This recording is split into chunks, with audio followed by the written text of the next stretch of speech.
மெரினா கலவரத்தில் கைது செய்யப்பட்ட மாணவர்களை விடுதலை செய்யாவிடில் தன்னையும் கைது செய்யுங்கள் என நடிகர் சிம்பு கூறியுள்ளார்.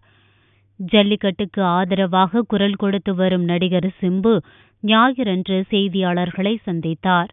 அப்போது பேசிய அவர், ஜல்லிக்கட்டுக்கு அவசர சட்டம் பிறப்பிக்கப்பட்டது குறித்து அரசு பிரதிநிதி ஒருவர் இளைஞர்களிடம் விளக்கியிருந்தால் கலவரம் நடந்திருக்காது என்றார்.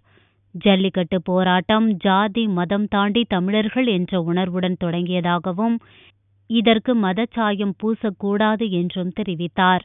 வன்முறையில் ஈடுபட்டதாக கூறி கைது செய்யப்பட்ட மாணவர்களை உடனடியாக விடுதலை செய்ய வேண்டும் என்றும், அவர்களை விடுதலை செய்ய முடியாது என்றால் அவர்களின் போராட்டத்திற்கு ஒரு காரணமாக இருந்த தன்னையும் கைது செய்யுங்கள் என்றும் சிம்பு கூறினார். மெரினால அந்த மாணவர்கள் பார்த்தீங்கன்னா எந்த விதத்தில் அவங்க வன்முறையில் ஈடுபட்டாங்கன்றதை நீங்கள் எல்லாருமே சொல்லுங்க.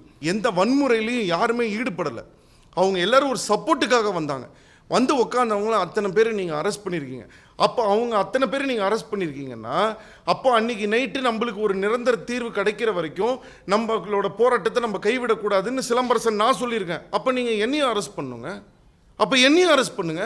என்ன காரணத்துக்காக அத்தனை பேர் அரெஸ்ட் பண்ணி உள்ளே வச்சுருக்காங்கன்றது எனக்கு புரியல. எதனால அவங்க அரெஸ்ட் பண்ண செய்யப்பட்டாங்கன்றது எனக்கு இப்போ வரைக்கும் எனக்கு புரியாத ஒரு புதிராக இருக்குது.